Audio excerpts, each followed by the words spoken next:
Week 8 in the National Football League is done, and Week 9 is just about to start. Ed Cleese joins us every week to help us make our big, bold predictions for the upcoming week, and Week 9 is in our sights. Stay tuned as we make our big, bold predictions coming up right after this.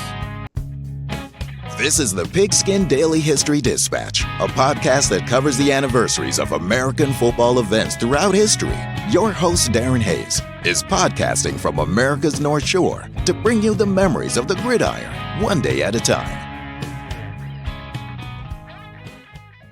All right, folks, time to stop pre-gaming and start playing. Let's get this meatball rolling.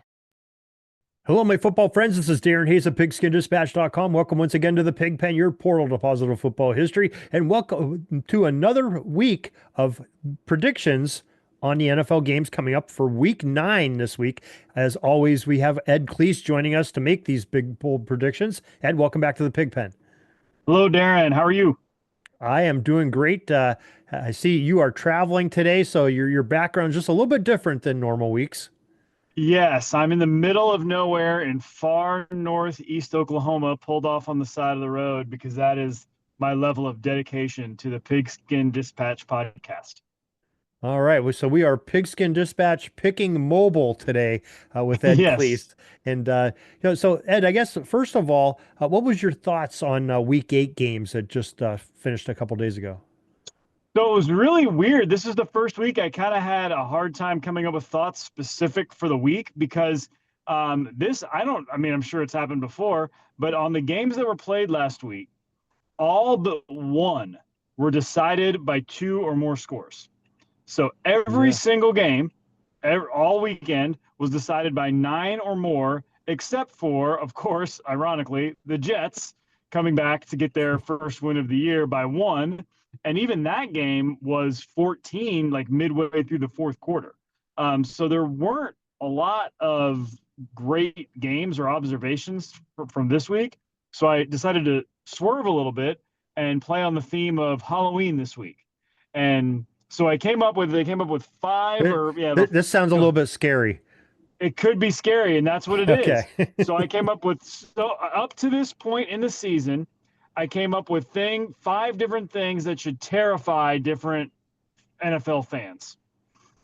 Okay, so we'll start. We'll go through them real quick. I think the Falcons fans, it's time to be scared about the Raheem Morris experience as their head coach. I realized that Penix was out last week and that Cousins really did not look good, and maybe he's done, and there's not a lot you can do about that. But to get trounced and be non-competitive against the Dolphins at home, and that also drops them to 3-4. It would be different. You know, that is a game they needed to win. They lost. They kind of had an ugly performance the previous Sunday night against San Francisco.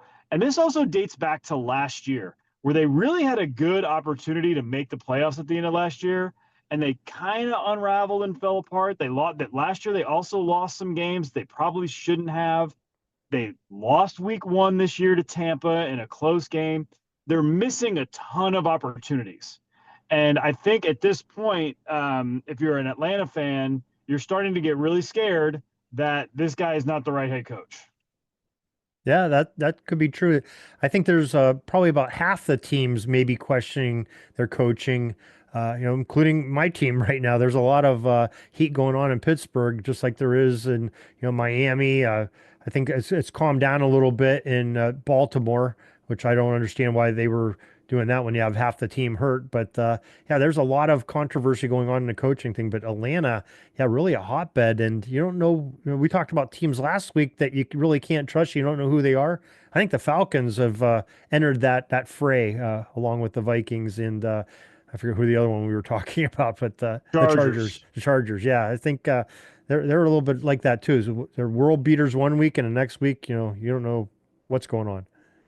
Well, I'm glad you mentioned your team because they're also on my scary list, and Mine too. And I'll tell you, and I'll tell you why. For the first time, because one thing we can say about the Steelers is if you a down year for the Steelers is an average year for most. Is a down year for the Steelers is a year that a lot of teams would trade for. This is a very good organization over a long period of time that I think you as a Steelers fan and your fellow fans can trust, that they're going to be a competitive team. And for the first time, I'm starting to see some signs that their current regime is a little bit adrift and lost. Because here's the problem: we're 7 weeks in now, and the staple for the Steelers, their defense is not very good. It hasn't been good for 7 weeks. At some point, you wonder if it's going to be good at all. But what's bigger deal to me is the reason that you sign a 41-year-old quarterback is one of two reasons. Either you think you can win the Super Bowl right now, and he's the guy that can take you there, or you've got somebody in the wings and you just want to have a good veteran to bring that young quarterback along to maybe buy you some time. And the Steelers have done that, and neither of those things apply. I don't watch the Steelers and think that this is a team that can win the Super Bowl. And they have nobody else on the roster. I mean, Mason Rudolph obviously is not the future. So there's no other real quarterback that they're bringing so really Rodgers is there, and there's no future in Rodgers, and the defense isn't very good, but we know they don't stink. So the Steelers might, for the first, they feel stuck to me. And I think that's a little bit scary for you Steeler fans, because what's the plan here? Tomlin's great. They're probably going to win 9 games. And I guess if you win the division, you make it, anything can happen. That's great. You're not going to say it was a bad season. But what's the plan here?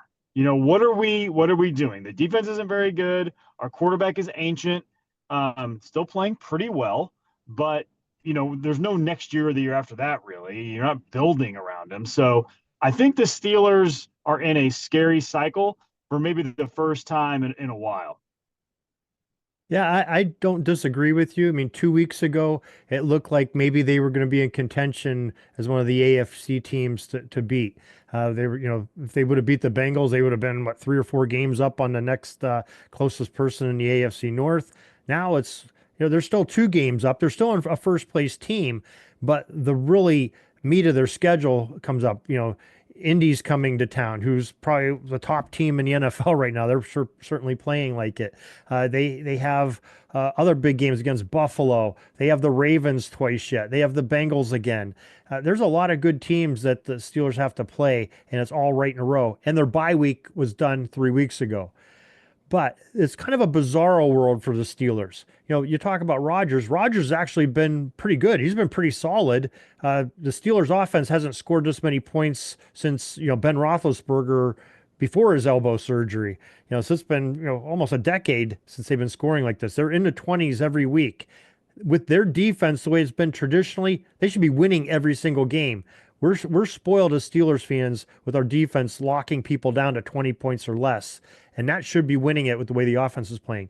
There was questions like Broderick Jones at left tackle. Everybody questioned that before the season started. He's actually been pretty solid after week 2 and been a real good. The whole offensive line really hasn't been bad playing. The running game has been strong, but they still need a wide receiver too. And you're right, the defense looks old. It looks like they're 2 steps behind the next guy, and they're playing out of position. And I think there's going to be some shakeup there, and maybe some moves at one of the cornerback positions that may bring a little bit of youth into it and maybe bring some life into the Steelers, and they sure need it. Yeah, I think their season there's a ton of time to go. And I mean, they're going to be fine this year. I just don't know what, as from a franchise building standpoint, a roster building standpoint, what the objective and the plan is. And I think that's a little un-Steeler like from my observation.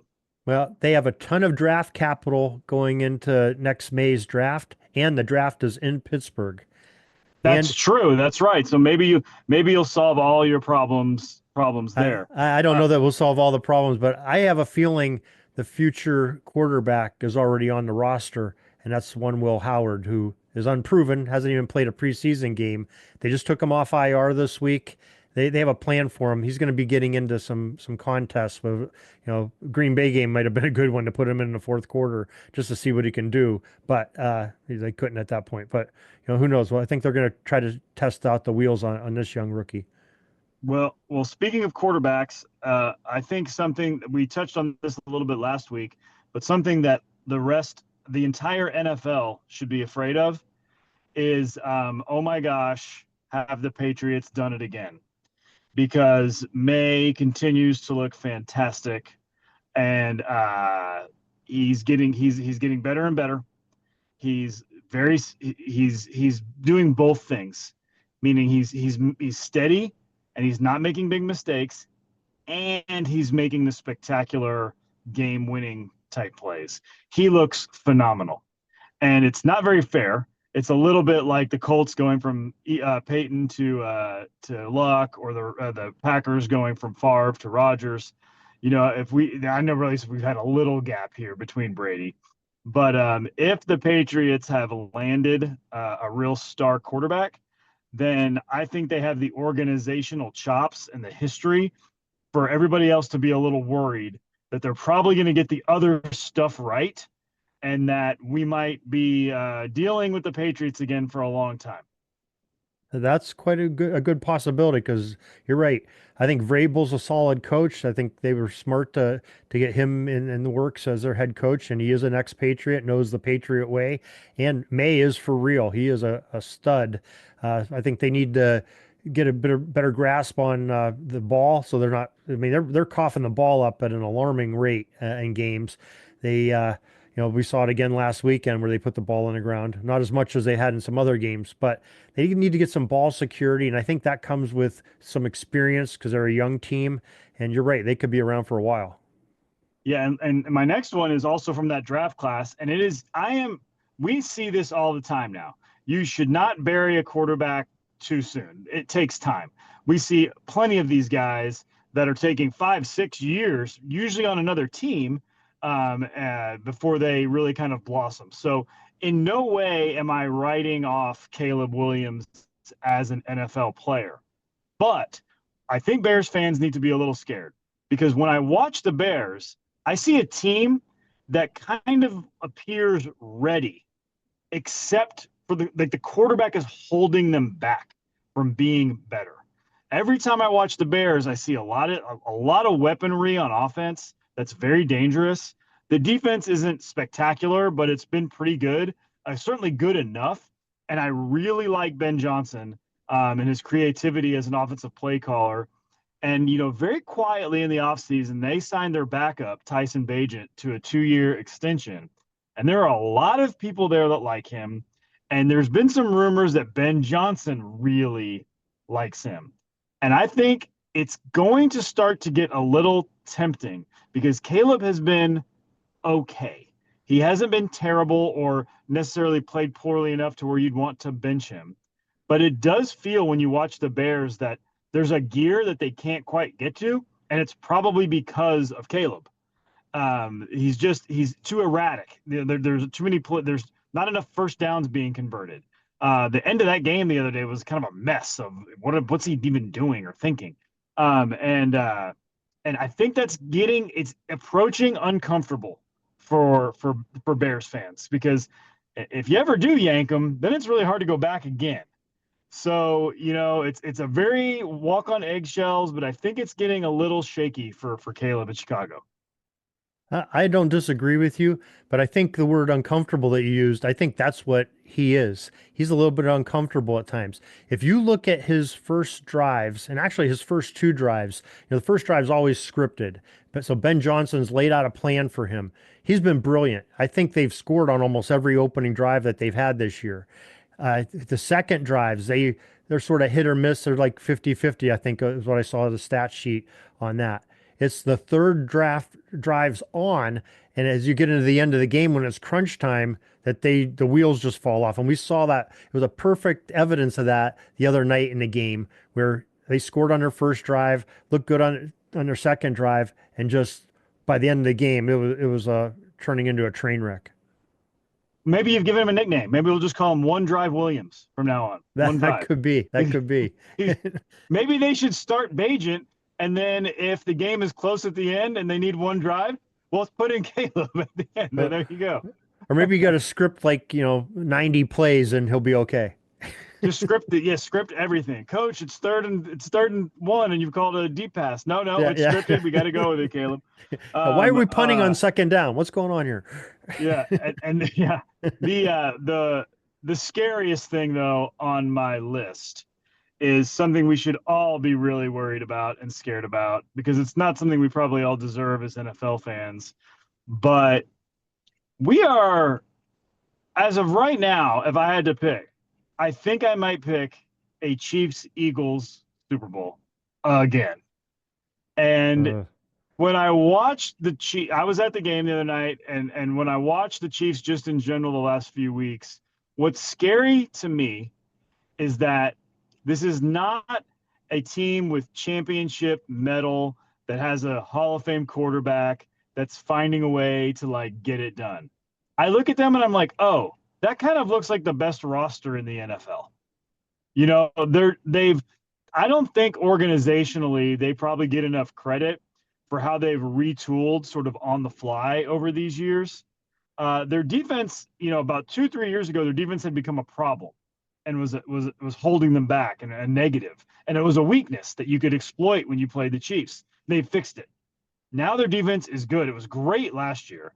And now it's at least good. I mean, it's plenty good enough. And on kind of on all levels, right? They don't have a big weakness on defense. It's the secondary stinks, so there's no pass rush. They're pretty good everywhere. And now you don't need me to tell you how good Mahomes is, of course. But now they seem to have also kind of fixed that, because they got a ton of weapons. They've got a ton of speed. And so now if Kelsey is the fourth or fifth option on a play, well, that's really dangerous. Whereas at times last year and the year before, maybe it felt like their offense had kind of shrunk to where Mahomes was lacking options and the O-line was struggling. Well, they've kind of fixed that. They've addressed that. And so they're just really good again. They never got bad, but they kind of look like maybe there was going to be some places we could exploit them, and they filled those places before they really got exploited. And I think that's a real big problem for the rest of the league. And then, the Eagles haven't been overly impressive, but they are 6-2. They're trending towards, possible home field. They do have a pretty tough schedule, so maybe they'll get tripped up a little bit. But they just kind of keep plugging away. And at some point, you got to pick somebody to probably go into Philly and beat them. And I'm not sure I can do that. So I think all of us that were praying for the Commanders and Bills to win last year in the championship games to spare us from the Chiefs and Eagles Super Bowl, well, buckle up, because we might be headed for it again. Yeah, I mean, there's definitely some merit for it, but I don't think it's going to happen that way again. I think one or both of them will be eliminated by somebody. I mean, there's some pretty good teams out there, and I think there's some blueprints laid because, well, even the Commanders in the first half, sort of, maybe they have a little bit of a blueprint of how to slow these receivers down a little bit and Patty Mahomes and what he's doing.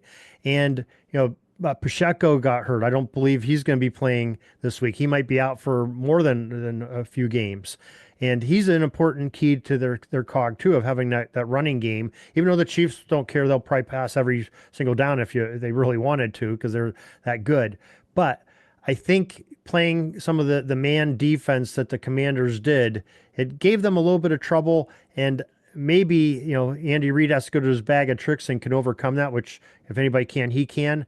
But there's some pretty good teams out there, and they're going to be playing one this week, which we'll talk about here in a little bit. Yeah, and the other thing I'd say the NFL needs to be rooting for probably is everybody should probably be Charger and Broncos fans, because while the Chiefs are great, they did get off to a little bit of a tough start. So the possibility certainly exists that Denver Denver or the Chargers could win that division. And then at least maybe the Chiefs have to go on the road. No, they did it last year, but, or 2 years ago, I'm sorry.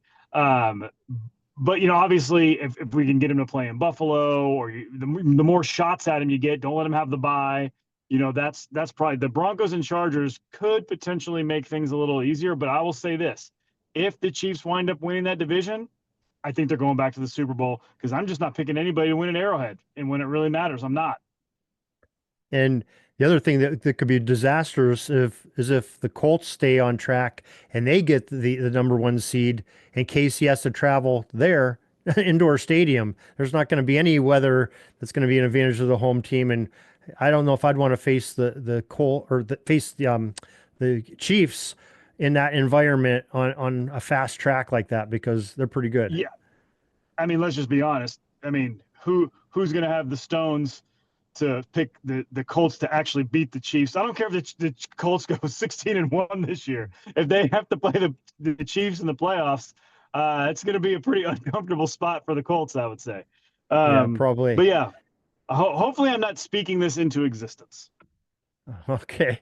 All right. Well, traditionally what we've been doing this year is at this point, we've been talking about a cuts list. Do we have anybody we're going to be cutting this week? Yeah, we have our six, Titans, Saints, Jets, Browns, Raiders, Dolphins, all still on the cut list.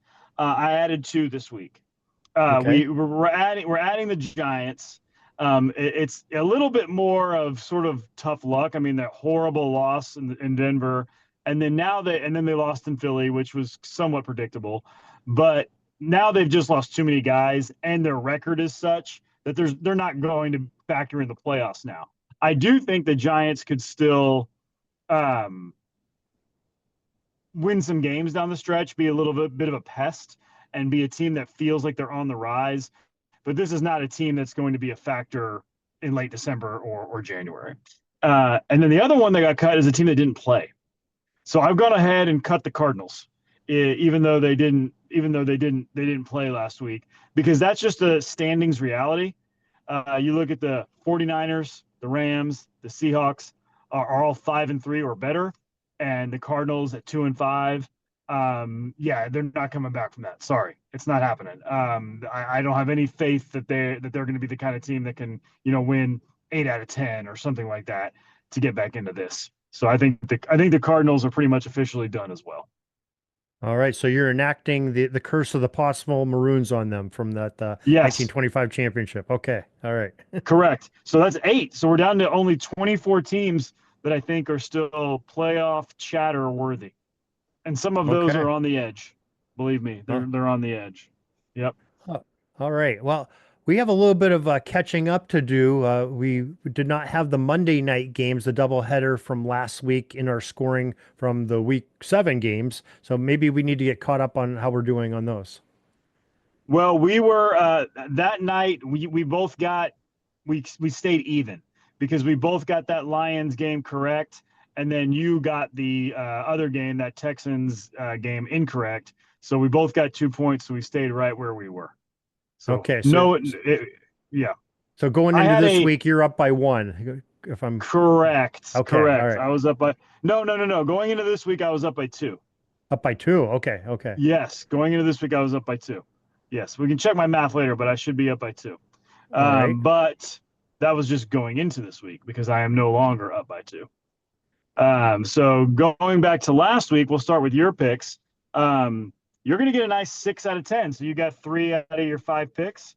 You had a really, really good pick you got pretty specific on that Colts game with the Titans where we knew the Colts would win, but you said Jonathan Taylor, 150 yards, 2 touchdowns. You had Jones with 3 touchdowns. You nailed it all. So the Colts won. They did exactly what you said they would do. The individual players did exactly what you said you would do. The Titans totally complied with your pick, so you can thank them as well. And you got 2 points on that one. All right. Yeah, that wasn't too hard to think that the Titans weren't going to do well against the Colts, but that's why you had to get into details, and I got lucky on that, I guess. You got the details. You nailed the details. You're also going to get 2 because the Texans beat the 49ers, and they did so fairly handily. That was a game where the Texans defense really showed out. And really the Texans actually moved the ball pretty well in that game too. So you get 2 there. And then you're going to get 2 also. We're both going to get 2 because we both had the Ravens winning by 2 or more scores. And that one got a little shaky a little bit. I think when we picked, we were both thinking Lamar was going to play. Right. And he didn't. But then Snoop Huntley comes in and gets the job done anyway. over the Bears. So that's your 6 that you got right. There's 6 points, I'm sorry, that you got for this week. You did not get any points for your pick of the Browns forcing 4 turnovers and keeping it close in New England. Boy, I don't want to hammer the kid too much. Gabriel is horrible. He's unplayable. It's terrible. If I was Myles Garrett, I would be throwing my helmet as well, because that is just, they can't move the ball. They just can't. Yeah. Would you ever think the one player getting 5 sacks in a game would be on the losing side of a one-sided game? You know, that was just unbelievable. It's ridiculous. It's ridiculous. Do you know, you mentioned that, it made me did think, Derek Thomas for the Chiefs, he had 7 sacks in a game that the Chiefs lost. I believe this was in like 1990 or 1989 against Seattle. They won on the last play of the game. So it kind of reminded me of that. But you're right. Not only did he have 5 sacks and they lose, but they also were not even close. They were not competitive. So that's hard to do. And you're only able to achieve that if on the other end, your quarterback and your offense is 100% inept on an NFL level. And I think you summed it up right there. There you go. Yes, that's exactly what they were. Also inept on an NFL level was your last pick, which was the Vikings going in Thursday night and beating the Chargers. Poor Carson Wentz, speaking of inept, it did come out later that the guy was like seriously banged up with torn labrum, I think some sort of break in his shoulder area. So he was in a lot of pain. And I think everybody that watched that game was also in a lot of pain, because that was not close, a very ugly Thursday nighter. But you're going to wind up with 6. That gets you to 32 on the season, which now ties you with me. We are in a deadlocked tie at 32, because I had a 2-point lead, but I only got 4 this week. I got that Ravens game correct. I also got that same Texans game correct. I actually predicted it a little more detailed than you did. I said the 49ers would score 17 or fewer, and they scored 15. So those are the 2 I got right. I really missed pretty badly on that Eagles game. I said the 2 teams would combine for 40 or less. The Eagles would win, but it would be kind of a defensive fight. And it was not. It was just sort of an easy win for the Eagles. They scored pretty easily. I think they wound up with 38. So yeah, they almost hit that number by themselves. So I don't get anything there. I don't get anything in that Browns game. I also said that they would keep it close and hold the Patriots to 20 or less. I think their defense tried, but that just wasn't happening. And then where I decided to be the judge and maybe be a little lenient towards you and not me was that Packers game against the Steelers. What I said was the Packers would hold the Steelers to 20 or less, and they would sack Rodgers 4 or more times. Well, they sacked him 3 times, and they had held them to 20 or less until the very last, drive there with kind of a garbage touchdown that didn't really factor into the game. But because they didn't technically do either, and I'd also say that for the majority of the game, the Steelers did move the ball fairly well. It's not like the Packers defense was dominating. So I gave myself a 0 for that one too. And that leaves us deadlocked through 8 weeks of games at 32. So we're almost at the halfway point, and it's a close one. So there is parity in the bold predictions, just like the NFL. Parity predictions, yes, sir.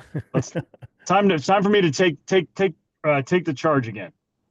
All right. Well, I believe this week is my first pick, and I'm going to go to one where we talked about it a lot, the Bears team and Caleb. I think that he is going to have a rebound week this week.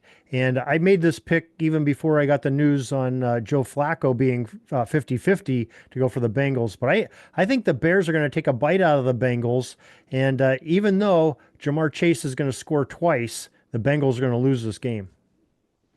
Bears win, Chase 2 touchdowns. Yes. Yeah, after last week, I can't pick the Bengals. That was humiliating to give up 39 points to a Jets offense that couldn't get out of their own way for 7 weeks. So I'm certainly not going to push back on you on that one. It's a nice little get right place for Caleb if he indeed is feeling a little pressure and heat. A game against that Bengals defense. Oh, they had the players only meeting. The defense, they had their players only meeting.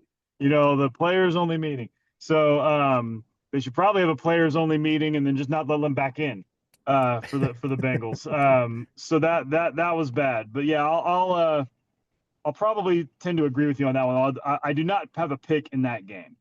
I do have a pick on our favorite Titans. They're going to lose at home to the Chargers, but they're going to fight this week.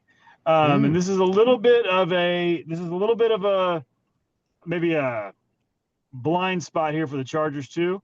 Chargers are going to struggle in Tennessee. They're going to get it done, but it's going to be by 7 or less, which is quite lower than the posted spread. And it'll be a game that at some point in the fourth quarter, you'll have a little bit of doubt. Really? Well, that is pretty bold because the way watching what the Titans have been doing the last few weeks and watching what the Chargers did last week, one would think quite the opposite. So that's pretty bold to go out on there. I don't know if I agree with you, but it is bold. I'll agree it's bold. All right. All right. Well, I'm going to go to the big game of the week. The big boy pants are on in this one, the Chiefs and the Bills. And, you got firsthand knowledge watching the game last week in stadium at Arrowhead, thinking the Chiefs are pretty good, and they are. They're pretty rock solid. They have great coordinators, on both sides, with Andy Reid being the offensive coordinator. Basically, he's calling the plays, and their defense is just phenomenal. And they really know how to get up for an opponent and know to take away their weaknesses. So I think that we're going to have a shootout in this game. It's going to be a typical Chiefs and Bills fight, but I'm going to take the Bills to win this game, and they're going to win it at home, and it's going to be a surprise to many, but that's my bold prediction. Bills in a close one. So, Darren, you kind of stole my thunder then, because I also have a close game. I'll be maybe a tad more specific, but I'm going to say Josh Allen wins the game for Buffalo in the final 60 seconds. And he doesn't leave enough time for Mahomes. Not the final 13 seconds?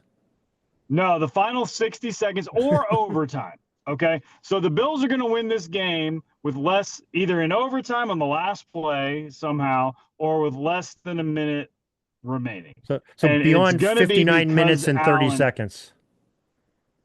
Yes, exactly. Okay. Beyond that.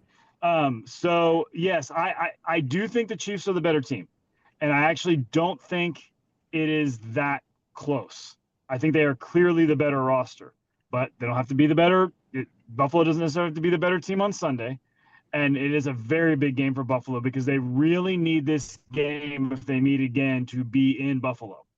They really don't want to have to go back to Kansas City again. So I'm picking the Bills to win and Allen to pull it off very dramatically, very late. Okay, that is very specific, and I like the pick because that was very similar to mine. All right, well, you know how I don't like picking with my own team, the game my own team's in, but I'm going to do it this week because I think they have something. They have to do something, and it won't be the players only meeting like we talked about, but I think it's just the pride thing. I think that they are going to come out to play, and they have the Colts at home, and the Steelers. This isn't going to sound like fantastic defense, but I think they're going to hold the MVP candidate, Jonathan Taylor, to 120 yards or less, and they're going to eke out a desperately needed win in Acrisure Stadium this weekend in Pittsburgh. Steelers win, Taylor less than 120 yards. Less than 120? Yeah.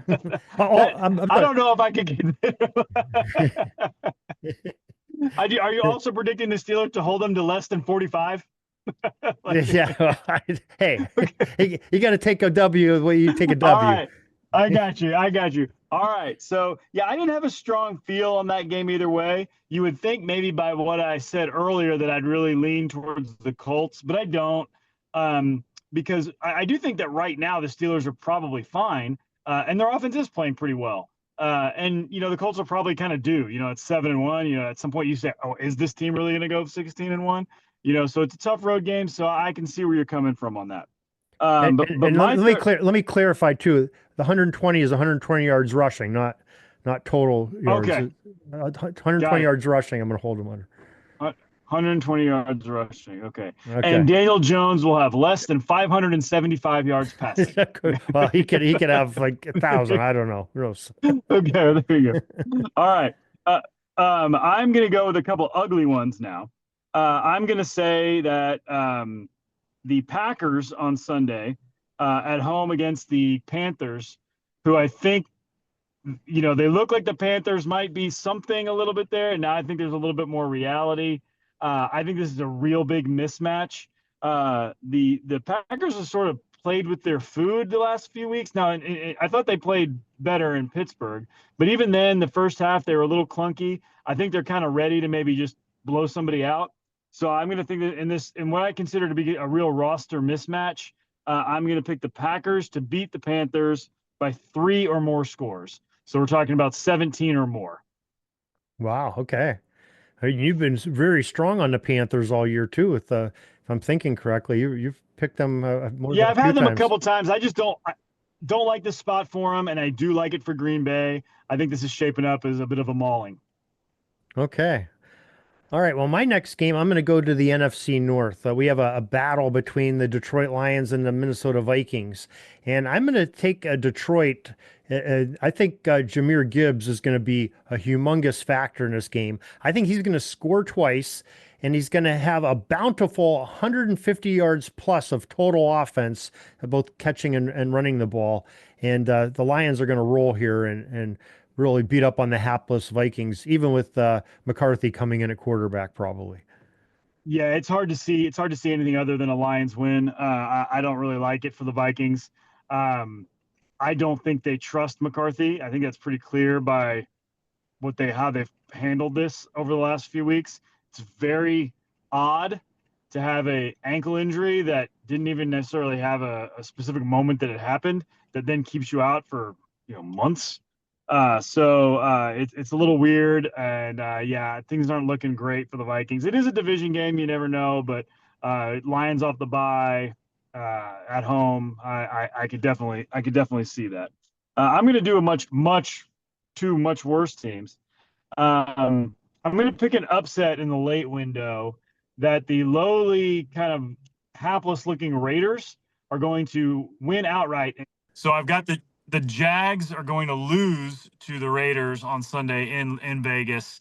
They're not going to bounce back from their ugly performance overseas against the Rams, and it's going to show that there are some real issues with Jacksonville. Okay. All right, we got that.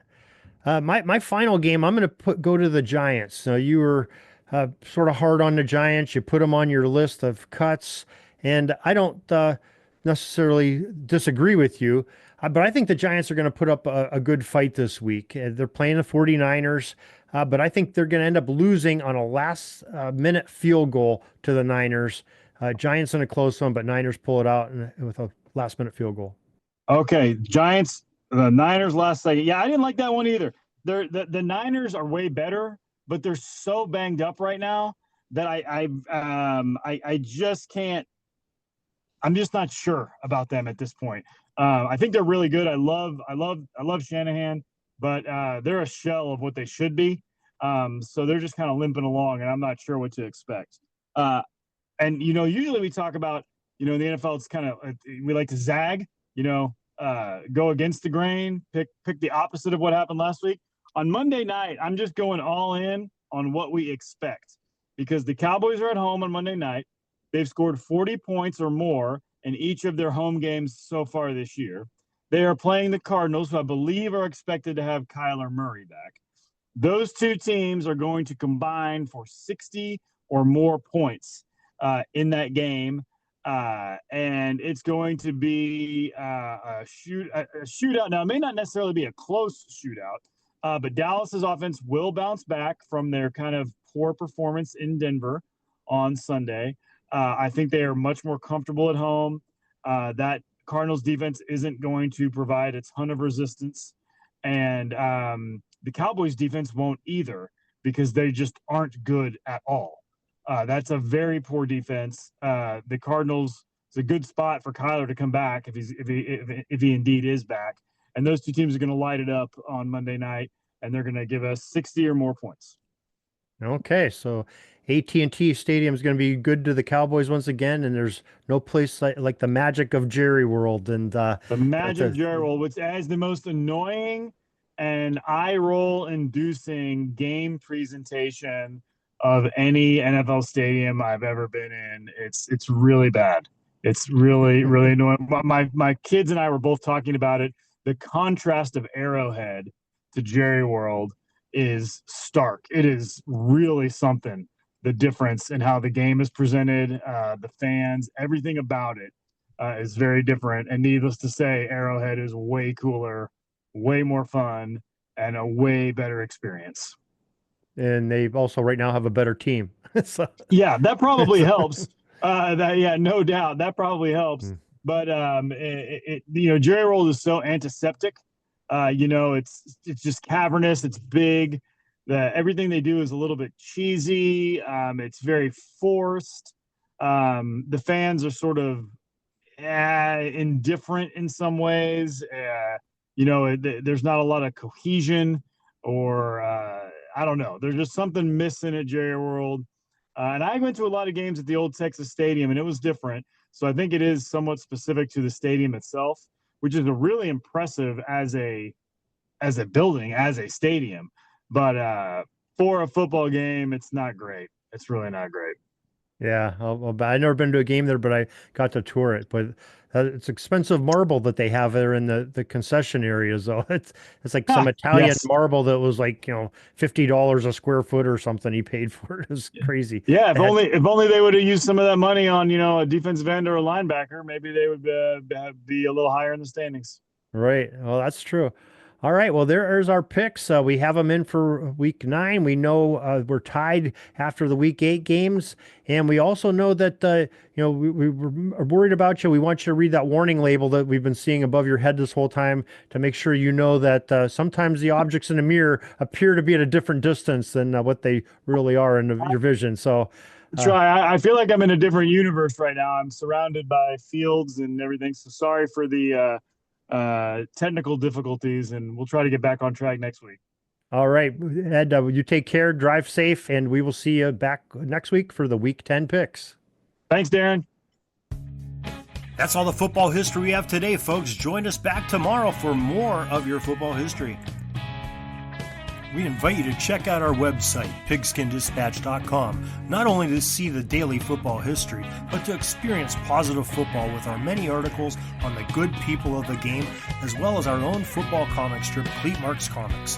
Pigskindispatch.com is also on social media outlets, Facebook, Twitter, Instagram, and don't forget the Pigskin Dispatch YouTube channel to get all of your positive football news and history.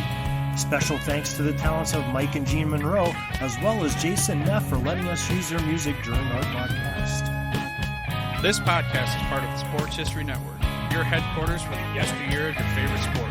You can learn more at sportshistorynetwork.com.